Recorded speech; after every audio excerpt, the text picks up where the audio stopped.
discussion générale, Madame Tiffany Degois pour le groupe La République En Marche.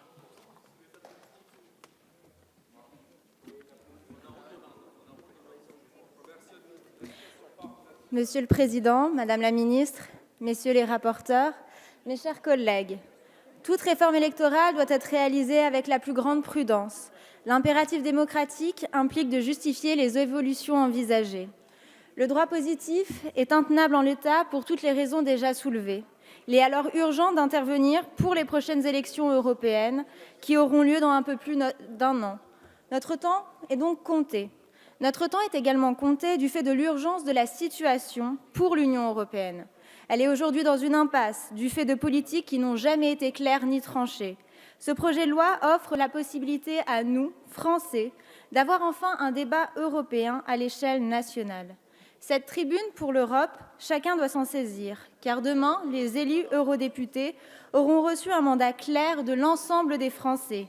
Grâce à un scrutin lisible et cohérent, ils auront la légitimité de porter notre voix au sein de l'institution de l'Union européenne et qu'enfin, celle-ci représente l'unicité de notre peuple. Vous le savez, nous sommes aujourd'hui à un point crucial de notre histoire. La France nous avons des choix à faire face aux enjeux du XXIe siècle, face au changement climatique, face à la révolution numérique. Arrêtons les débats de politiciens, arrêtons les débats de technocrates, ayons un véritable débat sur notre avenir dans l'intérêt des hommes et des femmes que nous représentons et laissons vivre le débat. C'est le sens de ce projet de loi relatif à l'élection des représentants au Parlement européen. Faire vivre la démocratie, c'est aussi permettre à tous les citoyens de s'exprimer. Le système actuel relatif aux règles de la campagne électorale officielle audiovisuelle ne prend pas en compte la représentativité réelle et différenciée des forces politiques. Par conséquent, certaines forces politiques disposent d'un temps de parole hors de proportion avec leur représentativité dans la société, et ça, c'est le Conseil constitutionnel qui le dit, notamment quand le poids électoral d'une certaine opinion est important dans la société, mais que cette même opinion ne dispose pas de groupe parlementaire. Un tel cas revient à nier l'opinion de certains Français. C'est pourquoi, dans ce projet de loi, 3 enveloppes visant une impartialité se rapprochant au plus près de la participation à la vie démocratique de notre nation sont créées.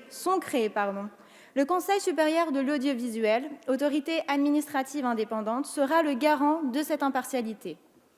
Faire vivre la démocratie, c'est permettre à une opinion, aussi minoritaire soit-elle, de se présenter.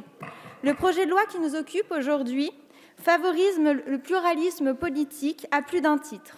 À l'article 1, tout d'abord, puisque mathématiquement, il sera toujours plus simple de recueillir 5% des suffrages pour les petites formations à l'échelle nationale qu'à l'échelle régionale. À l'article 3, ensuite, puisque le plafond de remboursement des dépenses électorales reste inchangé. Et à l'article 4, enfin, car avec ce texte, une liste sera constituée dès qu'elle sera égale au nombre de sièges à pourvoir, soit 79 sièges selon nos dernières informations. Contrairement au système actuel où il nécessitait le double. La constitution des listes sera donc facilitée et nous pouvons tous que nous en réjouir. Par ailleurs, je souhaiterais porter à votre connaissance les fruits de notre travail préparatoire sur une proposition particulière mais intéressante, il me semble. Il s'agit du vote préférentiel. Existant déjà dans 19 États membres, le système du vote préférentiel permet aux électeurs de choisir une liste et de donner une voix de préférence à un ou plusieurs candidats. Le 60e de la liste pourrait ainsi être élu au détriment du premier, par exemple. Et donc, ce système donnerait du relief à la campagne, inciterait tous les candidats à s'impliquer dans cette même campagne, à les rapprocher des citoyens et peut-être aussi à lutter contre l'abstention. J'ai conscience des délais restreints que nous avons. Nous devons étudier cette proposition de manière plus approfondie, je l'admets, mais pour l'avenir, c'est une piste qui n'est pas à négliger à mon sens. Mes chers collègues, quelles que soient nos opinions, nous avons tous conscience de la crise durable de la représentation démocratique dans notre pays comme ailleurs.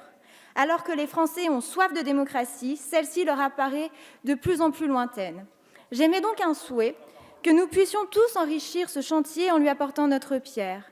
Et j'en finirai en remerciant Monsieur le rapporteur pour son travail commencé il y a plusieurs années déjà et qui nous a fait profiter de ses nombreuses réflexions. Je vous remercie pour votre attention.